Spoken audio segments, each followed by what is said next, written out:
जय हिंद दोस्तों। स्वागत है आपका अपने YouTube channel mister RLP math में। तो आज का हमारा चैप्टर है 1.3। कहने का मतलब कि 10th क्लास का 1.3 है और हम आज प्रूव करना सिखाएंगे। ये बोर्ड के जो एग्ज़ाम होता है उसमें 5 नंबर का जरूर क्वेश्चन आता है। ठीक, तो इसको आज हम समझते हैं। हम जिस तरह बता दे रहे हैं आप उसी तरह केवल कॉपी में लिख दीजिएगा। 100% हम आपको 5 का 5 नंबर मिल जाएगा। इससे कहीं एक नंबर कटेगा नहीं। बस इसको थोड़ा ध्यान से देना। आपको समझ लिया, इसको रटना है, याद करना है। तो कैसे करते हैं, चलो इसमें क्वेश्चन दिया गया, सिद्ध कीजिए कि रूट 5 एक अपरिमेय संख्या है। इसको सिद्ध करना है। 100% आता है क्वेश्चन, आएगा। 5 नंबर का नहीं तो 3 से 4 नंबर का जरूर आएगा। तो चलिए सॉल्व करते हैं, देखते हैं, सॉल्व करते हैं। ठीक, तो सिर्फ पहले देखते हैं इसको हम उल्टा, जैसे कि रूट रूट 5 एक अपरिमेय संख्या है तो इसको क्या मान लेते हैं, माना कि रूट 5 एक परिमेय संख्या है। परिमेय संख्या है, क्या माने है कि माना कि रूट 5 एक परिमेय संख्या है। आप इसको पहली लाइन इसको लिखना है। ठीक, सेकेंड, फिर रूट 5 बराबर a/b not equal to b not equal to 0। Root 5 दिया गया बराबर a/b और ठीक, b not equal to 0। b का मान 0 नहीं होना चाहिए। ठीक, b का मान 0 नहीं होना चाहिए।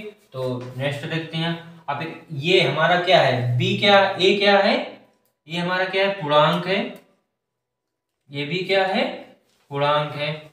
ठीक, तो इसमें लिखते हैं a और b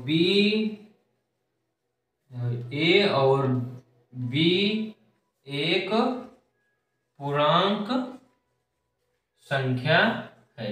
क्या है, एक पूर्णांक संख्या है। यह एक सहअभाज्य संख्या भी है। क्या है, एक सहअभाज्य संख्या है। कहने का मतलब a और b का जो HCF आएगा, जो सहअभाज्य किसे कहते हैं, जिसका मासा जो है एक आता है। ठीक, केवल इसका उभयनिष्ठ गुणनखंड एक ही हो सकता है, इसके अलावा कुछ भी नहीं होगा। ठीक, तो इसमें देखते हैं रूट 5 बराबर a/b क्या है, रूट 5 इक्वल टू a/b पूर्णांक संख्या, परिमेय संख्या किसे कहते हैं।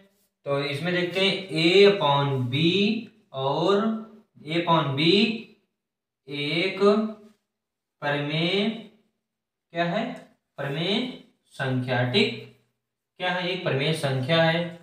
और रूट 5 भी एक, रूट 5 भी क्या हो जाएगा, एक परिमेय संख्या हो जाएगा। क्या हो जाएगा, रूट 5 भी एक परिमेय संख्या है। अब हमने कहा कि a/b एक परिमेय संख्या है और रूट 5 भी एक परिमेय संख्या है। ठीक, तो जबकि हम जानते हैं कि रूट 5 जो है हमेशा एक अपरिमेय संख्या है, लेकिन ये क्वेश्चन के अकॉर्डिंग यहाँ पर इक्वल लिखा है। इक्वल मतलब ये जब अगर परिमेय है तो ये भी परिमेय होना चाहिए, ये भी परिमेय है।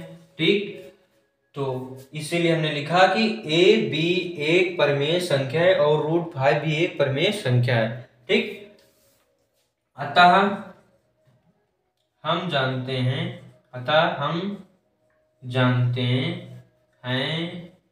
कि रूट 5 क्या, रूट 5 एक अपरिमेय संख्या है। ठीक, संख्या है। तो ये सिद्ध हो गया। तो हम जानते हैं कि जानते हैं कि रूट 5 एक अपरिमेय संख्या है, हमने अपरिमेय संख्या पढ़ा रखा है, ठीक, तो वहां पर देख लेना उसे, अपरिमेय संख्या है। और अतः यहाँ पर लिखते हैं, यहाँ पर आ जाएगा, दिख रहा है ना, अतः रूट 5 एक अपरिमेय संख्या है। अतः रूट 5 एक अपरिमेय संख्या है, तो ये सिद्ध हो गया।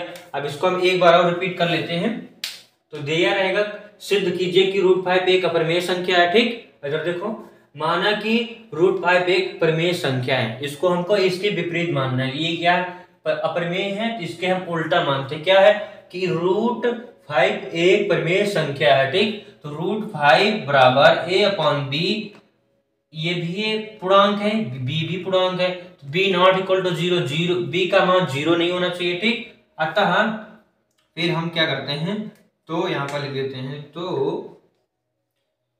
a और b एक पूर्णांक संख्या है, यह एक सभाज्य संख्या भी है। क्या है, सभाज्य संख्या भी है।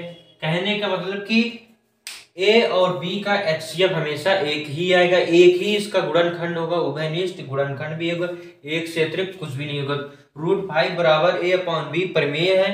कहने का a अपॉन बी, जैसे p अपॉन q होता था, तो p upon q, a upon b एक पूर्णांक संख्या है, पूर्णांक संख्या एक परिमेय संख्या होती है। रूट 5 भी जब इसके इक्वल है, तो ये भी जो है परिमेय संख्या होगी, तो इसी को हम लिख देते हैं a अपॉन b एक परिमेय संख्या है, और रूट 5 भी एक परिमेय संख्या है। अतः हम जानते हैं कि रूट 5 एक अपरिमेय संख्या है, जबकि रूट 5 एक अपरिमेय संख्या है। तो सिद्ध होता है कि अतः, तो यहां पर लिख देते हैं, तो यहां लिख देते हैं, तो रूट 5 एक अपरिमेय संख्या है, ठीक, सिद्ध हो गया ना। तो अब एक क्वेश्चन और ले लेते हैं।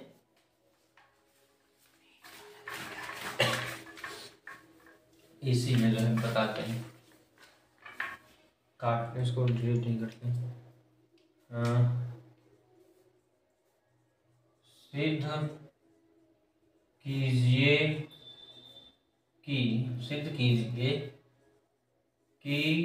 सिद्ध कीजिए कि और 3 + 2 5 रूट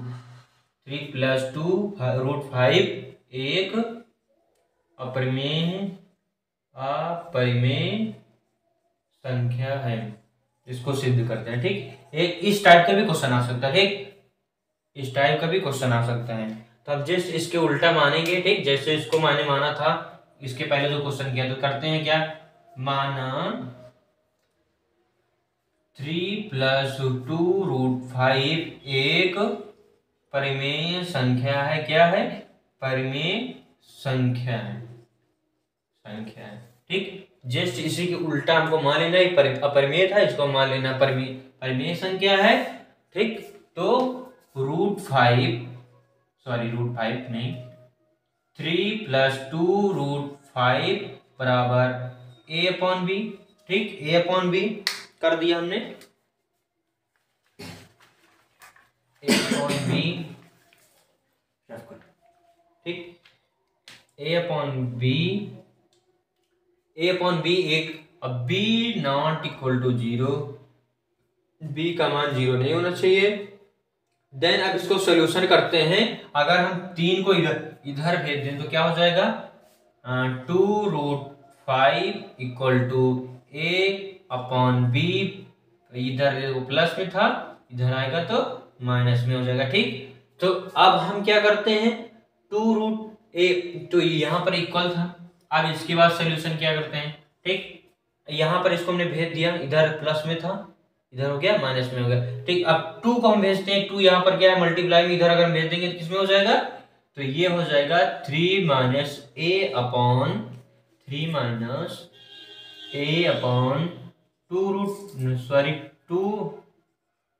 2b हो जाएगा, ठीक। यहाँ पर गुणा में था, यहाँ पर हमने इधर भेज दिया, यहाँ पर ये क्या हो गया, भाग में हो गया, ठीक। 3 - 2 रूट b, यहाँ पर क्या हो जाएगा, इक्वल टू 5 रूट 5, ठीक।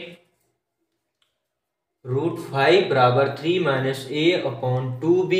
ठीक, अब हम देखते हैं ये क्या हो जाएगा, ये टोटल हमारा क्या हो जाएगा, ये हमारा टोटल क्या हो जाएगा, ये हमारा परिमेय संख्या है क्योंकि ये पूर्णांक संख्या है। टोटल क्या है, ये पूर्णांक संख्या है और ये भी इक्वल लगा तो ये भी परिमेय संख्या होगी। तो हम यहाँ पर लिखते हैं ए और बी नहीं, यहाँ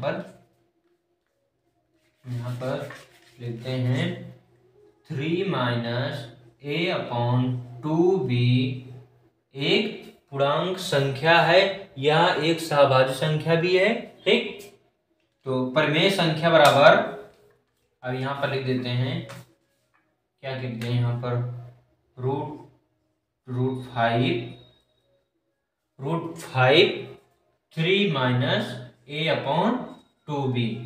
तो ये इस हिसाब से हमने क्या बोला था, ये भी परिमेय संख्या है तो ये इक्वल है तो ये भी परिमेय संख्या होगा। तो लिख देते हैं, तो यहाँ पर हम लिखते हैं 3 माइनस ए अपॉन 2b एक परिमेय संख्या है, अतः √5 भी एक परिमेय संख्या होगा। क्या लिखा, 3 माइनस ए अपॉन 2b एक परिमेय संख्या है और √5 भी एक परिमेय संख्या होगा लिख देते हैं। ठीक, अतः हम जानते हैं कि √5 एक अपरिमेय संख्या है, जबकि हमको पता है कि √5 एक अपरिमेय संख्या है। तो √5 यहाँ पर हम पूरा लिख देते हैं। हम यहाँ पर जो था क्वेश्चन उसको हम लिख देंगे 3 + 2 √5 एक अपरिमेय संख्या है। सिद्ध हो गया। चलो एक बार फिर से रिपीट कर दें, सिद्ध कीजिए कि 3 + 2 √5 एक अपरिमेय संख्या है। ठीक, माना 3 + 2 √5 एक परिमेय संख्या है। जस्ट इसी तरह हमको कहाँ पे लिख देना है, 100 में। अगर इसमें रहेगा 5 नंबर का तो 5 नंबर मिल जाएगा। ठीक, तो 3 + 2 √5 बराबर a upon b not equal to 0। जब इसको हम सॉल्व करते हैं देखते हैं 2 यहाँ पर प्लस में 3 था, यहाँ पर क्या था, प्लस में 3 था। इसको हमने इधर भेज दिया तो क्या हो गया, a अपॉन b माइनस 3 2√5 तो हो गया equal to a upon b minus 3। फिर मैंने जो है यहाँ पर इसको 2 को भी इधर भेजा, तो क्या हो जाएगा, √5 बराबर 3 माइनस a अपॉन 2b हो गया। ठीक, यहाँ पर गुणा में था, इधर गया भाग में हो गया। ठीक, तो ये इसको मिटाते हैं, ये फर्जी लिखा गया। ठीक, अतः तो 3 माइनस a अपॉन 2b एक पूर्णांक संख्या है। ये क्या है, एक पूर्णांक संख्या है या एक सहभाज्य संख्या भी है। सहभाज्य संख्या अगर इसका हम एचसीएफ ज्ञात करेंगे तो इसका जो एचसीएफ क्या आएगा, 1 आएगा। 1 से ही डिविजिबल है, 2 3 भी 1 से डिविजिबल है और 2 भी 1 से ही होगा या 2 से होगा। ठीक, परिमेय संख्या, तो √5 भी एक परिमेय संख्या, क्योंकि ये जब परिमेय संख्या है तो ये भी परिमेय संख्या, क्योंकि यहाँ पर इक्वल मतलब बराबर, जब बराबर है तो दोनों भी परिमेय संख्या होगा। तो 3 माइनस a अपॉन b, यहाँ पर a ठीक से बना नहीं है ठीक से, a upon 3 minus a upon 2b एक परिमेय संख्या है और √5 भी एक परिमेय संख्या होगा। देन अतः हम जानते हैं कि √5 एक अपरिमेय संख्या, क्योंकि √5 एक अपरिमेय संख्या, इसका कोई निश्चित मान नहीं है। ये जब भी जितना हम करते जाएंगे भाग करते जाएंगे उतना आता रहेगा। तो 3 + 2 √5 एक अपरिमेय संख्या होगा। आशा करता हूँ आप लोगों को समझ में आ गया। जय हिंद।